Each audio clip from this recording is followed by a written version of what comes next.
আইন শৃঙ্খলা পরিস্থিতির অবনতি হয়নি, কিন্তু শৃঙ্খলা বাহিনী হিসাবে এবং আমাদের সবসময় সতর্ক থাকতে হয়। কার্যক্রম নিষিদ্ধ যে মাফিয়া বাহিনী আওয়ামী লীগের কিছু অপতৎপরতা লক্ষ্য করা যাচ্ছে, এই বিবেচনায় আমরা আমাদের সমস্ত বাহিনীগুলোকে সতর্ক থাকার জন্য নির্দেশনা দিয়েছি, যা সবসময় থাকে।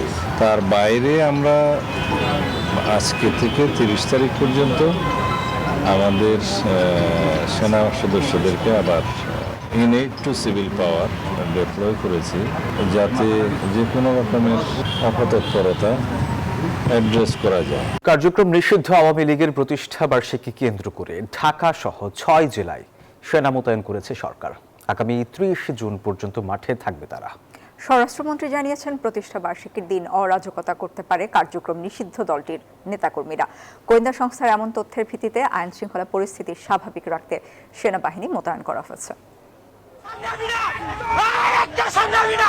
সম্প্রতি দেশের বিভিন্ন জায়গায় ঝটিকা মিছিল করেছে কার্যক্রম নিষিদ্ধ আওয়ামী লীগ ও এর অঙ্গ সংগঠনের নেতাকর্মীরা। আওয়ামী লীগের প্রতিষ্ঠা বার্ষিকী উপলক্ষে তাদের তৎপরতা আরও বাড়তে পারে বলে শঙ্কা রয়েছে। এমন আশঙ্কা থেকেই আইন শৃঙ্খলা বাহিনীকে সতর্ক থাকার নির্দেশনা দিয়েছে সরকার।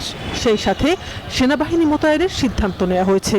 সোমবার থেকে 30 জুন পর্যন্ত 9 দিন সেনা সদস্যরা মাঠে থাকবে। আইন শৃঙ্খলা পরিস্থিতির অবনতি হয়নি, কিন্তু শৃঙ্খলা বাহিনী হিসাবে এবং আমাদের সবসময় সতর্ক থাকতে হয়। কার্যক্রম নিষিদ্ধ যে মাফিয়া বাহিনী আওয়ামী লীগের কিছু অপতৎপরতা লক্ষ্য করা যাচ্ছে, এই বিবেচনায় আমরা আমাদের সমস্ত বাহিনীগুলোকে সতর্ক থাকার জন্য নির্দেশনা দিয়েছি, যা সবসময় থাকে।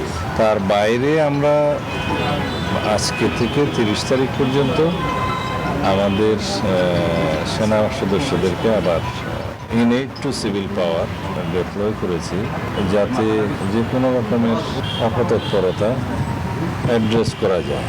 ঢাকা, চট্টগ্রাম, গাজীপুর, নারায়ণগঞ্জ, গোপালগঞ্জ ও ফরিদপুর এই 6 জেলার আইন শৃঙ্খলা অবনতি হওয়ার আশঙ্কা রয়েছে গোয়েন্দাদের কাছে।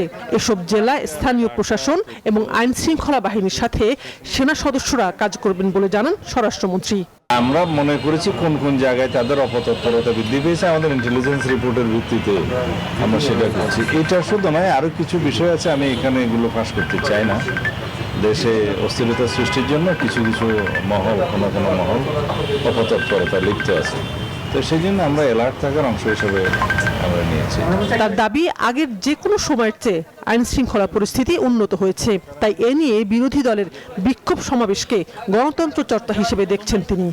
বিরোধী দল 11 দলের ব্যানারে সমাবেশ করছে, গণতন্ত্র বিকশিত হচ্ছে, তারা তাদের কথা বলবে, দেয়ার অ্যাট লিবার্টি, আমরাও আমাদের কথা মাঠে বলবো।